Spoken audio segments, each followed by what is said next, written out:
Hi, welcome to the Peace and Love podcast. This is your host, Siva. I am so excited for today's episode. It's 134 days in the making. That's right, 134 days I've spent on a fruit fast, and I broke it. So I'll explain to you why, and I'm going to come at you with a couple of hot takes. Maybe you haven't heard this from a fruitarian before. Maybe you never heard this from the vegan community. We'll see. Just please keep an open mind, and I hope you enjoy this episode. First, I'll address for those who are new here, why did I even do this? Well, for more info on that, go check out the Grape Detox podcast because I kicked this whole thing off with 30 days eating all grapes, and it was really just to detox at a cellular level and just really get in there and pull out all the acids that I could and just kind of upgrade my consciousness, eating lighter, eating more electrical alive foods, and it definitely accomplished just that. And that was the beginning of my journey, but I decided to just keep going and just kind of go with the flow. But I had my moment with it, and I'm ready to open up to more avenues. Well, why? So, a lot of people wanted to know, did something happen? Are you like okay? Yes, I'm good. The main reason I broke it is really to just know more of the truth.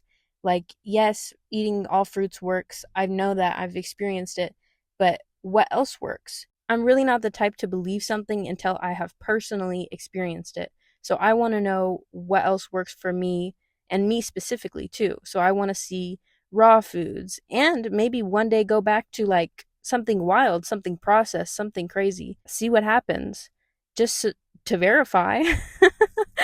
Just to check up on it, because I'm sure there's going to be at one point in my life that I'm wanting something a vegan would say, you can't eat that. That's horrible for X, Y, and Z reason. Well, first of all, I think that's kind of the reason we're also put on the planet to see what does chocolate taste like, experience all these physical things. Obviously in balance.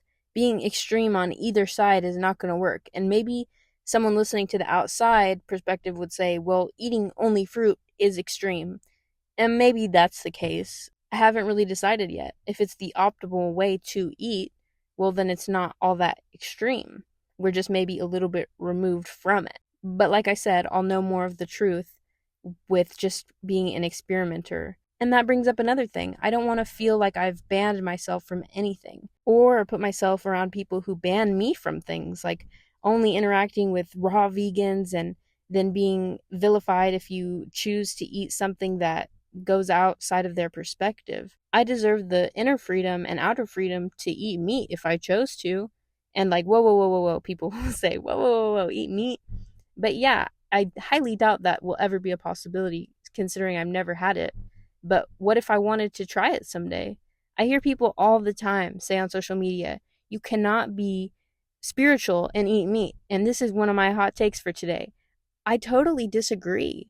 And maybe the disagreement is coming from lack of understanding what they mean by spirituality. Because what does it mean for one to be spiritual? Aren't we all spiritual? If we are all incarnated souls on an earth plane, aren't we all inherently spiritual? Nothing that you do, even if it's the most evil thing possible, it would never take away that spirituality. But even from a more zoomed in perspective, there's quality and then there's higher quality. There's different ways to eat the same piece of meat, and there's different ways to eat different pieces of meat. People have been eating meat for a really long time. That doesn't necessarily make it right or wrong. It's just something that is. And personally, I'm convinced of this because my understanding of spirituality, I've met people who are way more spiritual than me that eat meat. I think when you go up on the scale, you naturally don't really want it that much, but I've met people who are visibly and energetically, you can tell they're at a higher consciousness level than I am, and they consume meat. So from that perspective, it's like, okay, well, one can be spiritual and eat meat. If you're vibrating at unconditional love and you eat meat, that's pretty spiritual to me. What are the karmic repercussions of eating meat and the different ways that you can eat it? I don't know. And that brings me to another point. A critique I get on social media often is that I have an eating disorder and that this way of eating is disordered. This is a fair criticism from hearing someone say they lost 23 pounds from eating just grapes. I can see why they would say that. But let's take a minute and actually look at this. My friend Lachey Taylor, who is a high raw vegan, very eloquently said in an interview with Jillian Berry that it's not an eating disorder, but it can lead to disordered eating thinking. And I think that's so true. If you start seeing certain foods as bad, bad, bad, this is not a good attitude, especially if you are creating such a resistance to the food and then creating a desire, and then you end up eating it, and then you're going to feel guilty, and then your body doesn't respond to it because you had such a resistance. This is just so much unnecessary emotion. A simpler path is just either, if you're craving something, either release the craving or allow yourself to eat it without desire or resistance, and just enjoy the different things that life has to offer you. There are so many things out there that aren't going to be bad for the body and aren't going to be bad for you. And that's really my other reason. I have been traveling as a fruitarian recently, and it can be a bit of a challenge. And I'm gearing up to travel some more, and I would just love to experience all that I can from different cultures and see different things and honor my body. It's all possible. This amazing balance is possible. So, with this desire to try new foods out and about and try new recipes, it was starting to feel forced and like a diet, like something I rigidly need to adhere to. And that's not really fun for me. It lost all of its funness. So I broke fast with kale. This was about 9 days ago. Nothing bad happened. I did eat it in close proximity with fruit, which technically that's a no-no, but I consciously chose to do this. And I did experience some of those fermenty, kind of bloating symptoms just from doing that. But it was fine. I didn't die. I'm still here. And I had been eating pretty much fruit since then. One night I had cooked plantains, and that's it. Now, with the plantains, that's been my first cooked something in a minute, probably before even the 134-day mark. So that did have a little bit of a challenge digesting. No cute way to say it. It's just a constipating food, I guess, cooked food. So that was my experience, but it's all good. I had like herbs, so I just went back to eating fruit and herbs. So from going forward, I'll probably just eat things that are lighter, more of a raw vegan type of style. But I also want to explore alkaline cooking, having a cooked meal every once in a while. In the state that I'm in, it's pretty easy to discern what's good and what's no good for me. And I'm sure it is for you as well.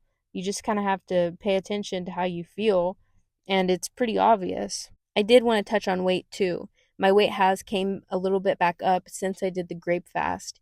I haven't checked, but I don't think it's back up to where I started.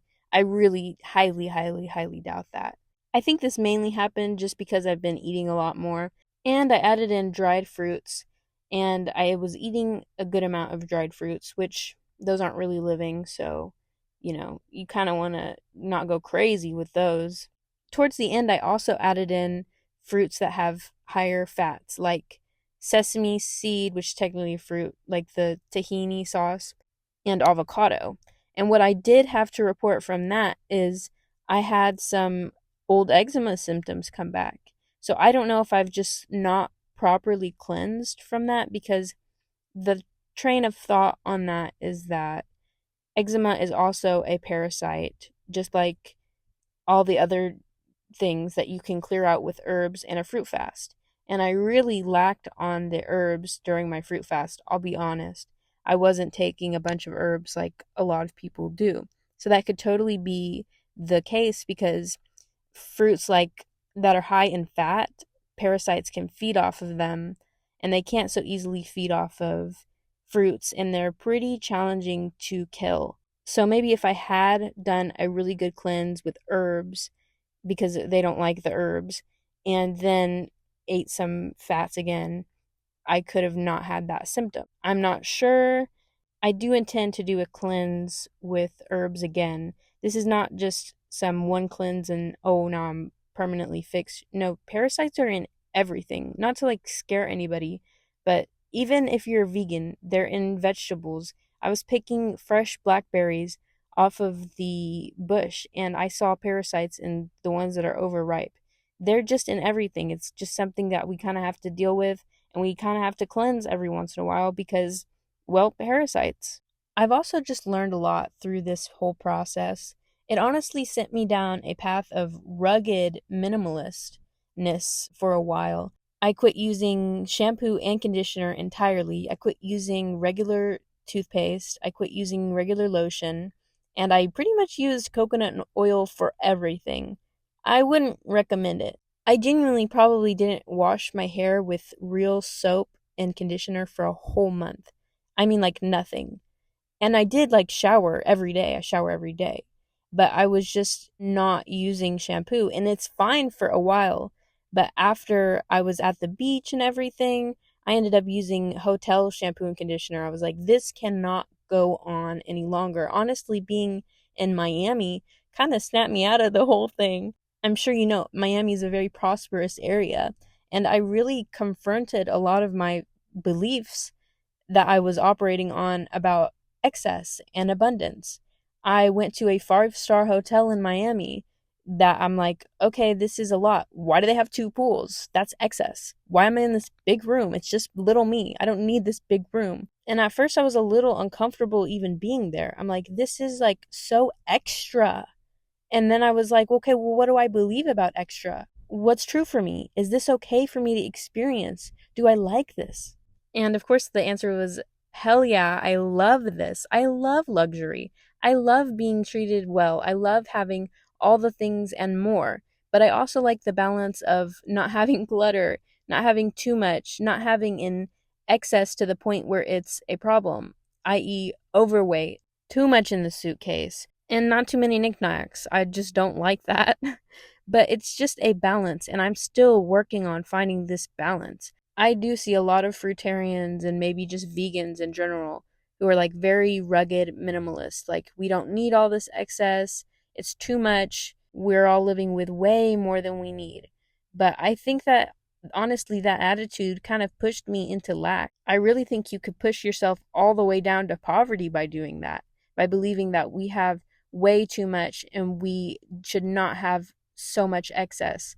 I'll be honest, I don't think I was taking quite good enough care of myself as I could normally be during that time. Being in Miami around a bunch of people who are taking care of themselves in tip-top shape really allowed me to see like, oh my goodness, I need to like use some regular toothpaste these days. Maybe not the fluoride stuff, but something a little bit more dense than coconut oil. Like, that's the type of balance I'm talking about. It just started with me removing one thing that I deemed as bad after another. It's like everything's a chemical if you look hard enough, until I'm like at this point of, okay, I want to be a little bit more presentable than this. And I realized I can buy natural stuff. That's okay and encouraged for me to do. It's good to take care of yourself and your physical body to the height that you possibly can. In my opinion, go get your nails done, go get your hair done, all of it. Because during this time, I even thought that that was too much, that's unnatural. I wouldn't even go get my nails done or something. And I honestly think living in that type of lack of A, worrying about everything being a chemical, and B, just not taking care of myself to the best that I possibly could is like pushed me down into that lack. And I even think it pushed my finances down a little bit, I'll be honest. Luckily, that was just a small pocket of something I needed to work through, because getting out of my habitual pattern, going somewhere prosperous, snapped me right out of it. I'm like, I need to go home, buy some real shampoo, real conditioner, and just allow myself some grace. They make natural pretty much everything these days. And if not, the body is smart. You can deal with it, you'll detox, and you'll go on. The point is just to be in alignment with nature, your higher self, and your soul's purpose. And shoot, my higher self likes luxury hotels. A part of my soul's purpose is to experience abundance. Obviously, the body is not going to create some gnarly disease in a short period of time. And honestly, I'll leave you with one last hot take. Listen, I don't even believe that diet is what causes dis-ease. You hear people go on and on. Big Pharma doesn't address the root cause. You have to change your diet. But let's look at it a little deeper. Diet still isn't going to address the root cause. What is making these people want these foods anyways, these dead, low vibrational foods? It's totally a vibration thing.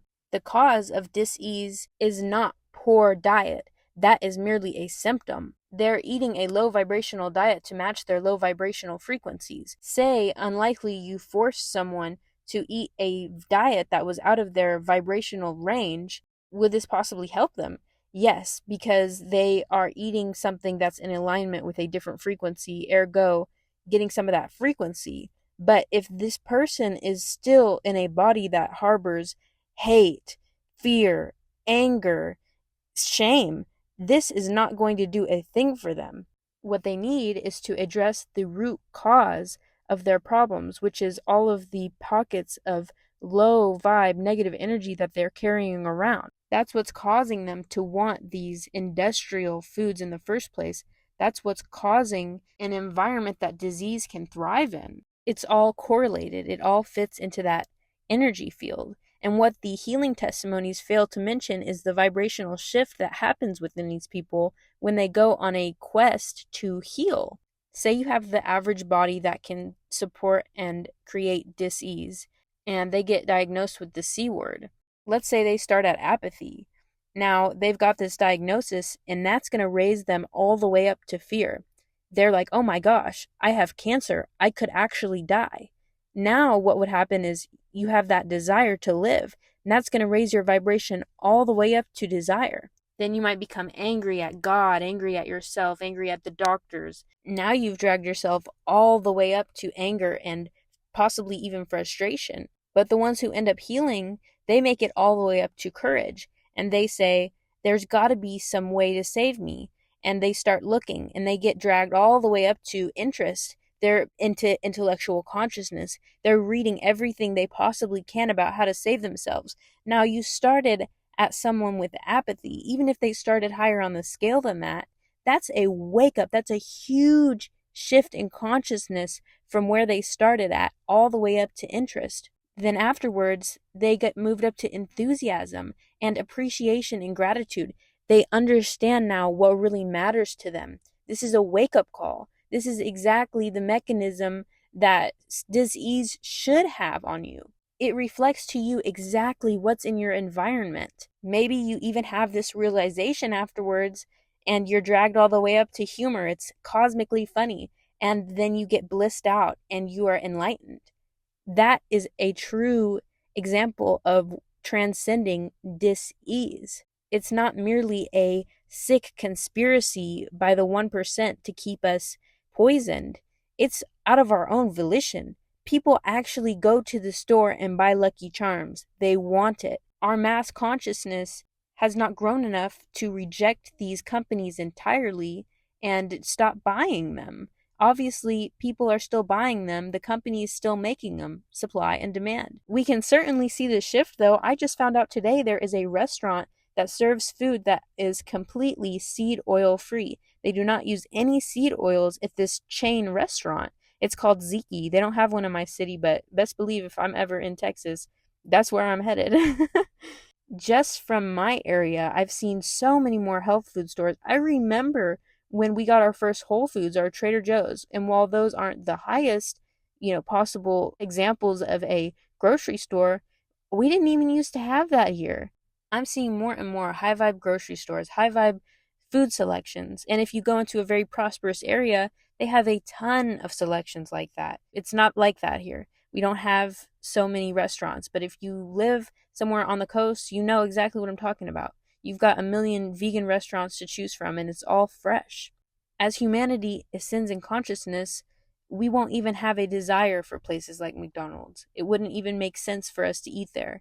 We won't have dis-ease because it just won't be in frequency.